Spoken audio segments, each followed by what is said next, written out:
Hello, मैं राजकुमार diabetes adviser आपके साथ आज फिर से एक नई जानकारी के साथ आया हूँ। और जैसा कि आपको पता है कि ब्रेकफ़ास्ट का इम्पोर्टेंस है लाइफ में।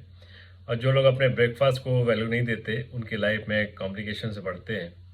मैं आपको आज बताऊँगा इम्पोर्टेंस ऑफ ब्रेकफ़ास्ट और ब्रेकफ़ास्ट और डायबिटीज़ का क्या रिलेशन है, कैसे ये डायबिटीज़ को भी अफ़ेक्ट करता है, इस पे बातें करते हैं। तो जैसा हम सभी जानते हैं कि ब्रेकफास्ट का मतलब है फास्टिंग को ब्रेक करना।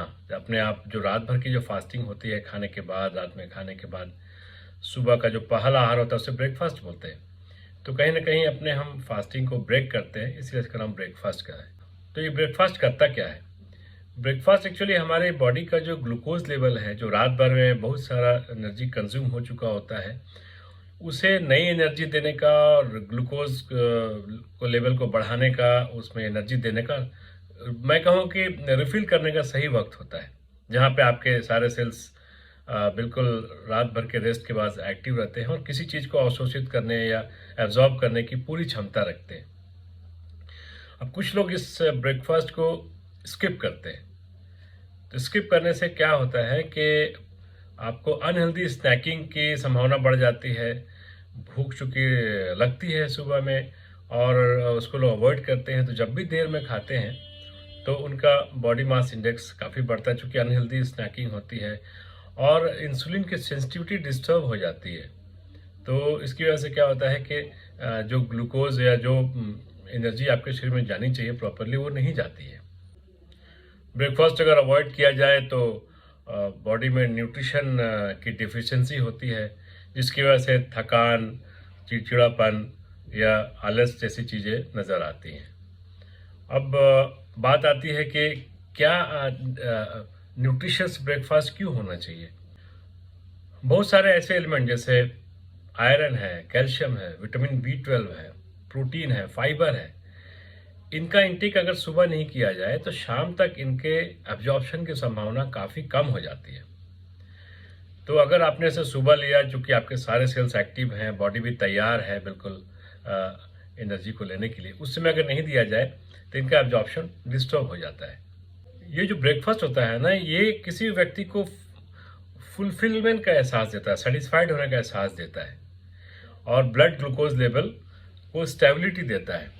अब हम बात करते हैं कि डायबिटीज़ में ऐसा क्या होता है। जैसा हमें पता है कि डायबिटीज़ में ब्लड ग्लूकोज लेवल का ही इशू है। रिसर्च ने बताया है कि बीटा सेल्स होते हैं जो इंसुलिन को गाइड करते हैं या इंसुलिन के लिए रिस्पॉन्सिबल होते हैं, बीटा सेल्स। तो अगर ब्रेकफास्ट नहीं लिया जाए, स्किप किया जाए, तो बीटा सेल्स डैमेज होते हैं और इंसुलिन की जो सेंसिटिविटी होती है वो कम हो जाती है, शुगर का लेवल बढ़ जाता है ह्यूमन बॉडी में। और सुबह-सुबह इंसुलिन की सेंसिटिविटी काफ़ी अच्छी रहती है। उस समय अगर उसे सही खुराक नहीं मिले, सही न्यूट्रिशन नहीं मिले, उसे ग्लूकोज़ नहीं मिले, तो उसकी सेंसिटिविटी डिस्टर्ब हो जाती है। और डायबिटीज़ में तो ऐसा होता ही है ना कि इंसुलिन की सेंसिटिविटी डिस्टर्ब हो जाती है, जिसकी वजह से प्रॉपरली शुगर को सेल्स में नहीं धकेल पाता है और आदमी कमज़ोर महसूस करने लगता है। तो ये सारी कुछ चीज़ें आपस में इंटररिलेटेड हैं। तो सबसे पहले चाहिए कि हम ब्रेकफ़ास्ट को स्किप ना करें, क्योंकि ब्रेकफ़ास्ट जब हम स्किप करते हैं, एक चीज़ और होती है कि जो बॉडी है वो स्टोरेज मोड में चली जाती है।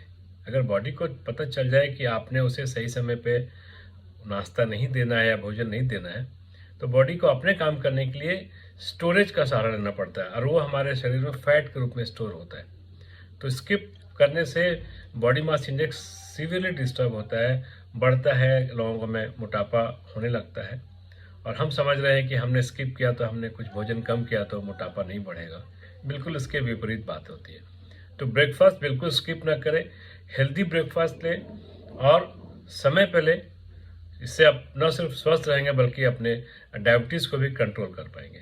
तो मेरे ख्याल में आपकी आज की जानकारी आपके लिए इम्पोर्टेंट है और रात भर की फास्टिंग के बाद टाइम पे ब्रेकफास्ट करना बहुत ही इम्पोर्टेंट है। तो अगर आपको ये मेरा वीडियो पसंद आए तो आप इसे लाइक करें, शेयर करें और चाहें तो हमारा एक राज डायबिटिक केयर ग्रुप भी है, इसे ज्वाइन करके डायबिटीज़ पे चर्चा कर सकते हैं हम लोग और कुछ इन्फॉर्मेशन मैं वहाँ भी शेयर करता हूँ, उससे आप जानकारी ले सकते हैं और अपने नियर एंड डियर लोगों की देखभाल कर सकते हैं, उनकी मदद कर सकते हैं। तो थैंक यू वेरी मच, मिलते हैं कुछ नई जानकारियों के साथ अगले वीडियो में। Thank you.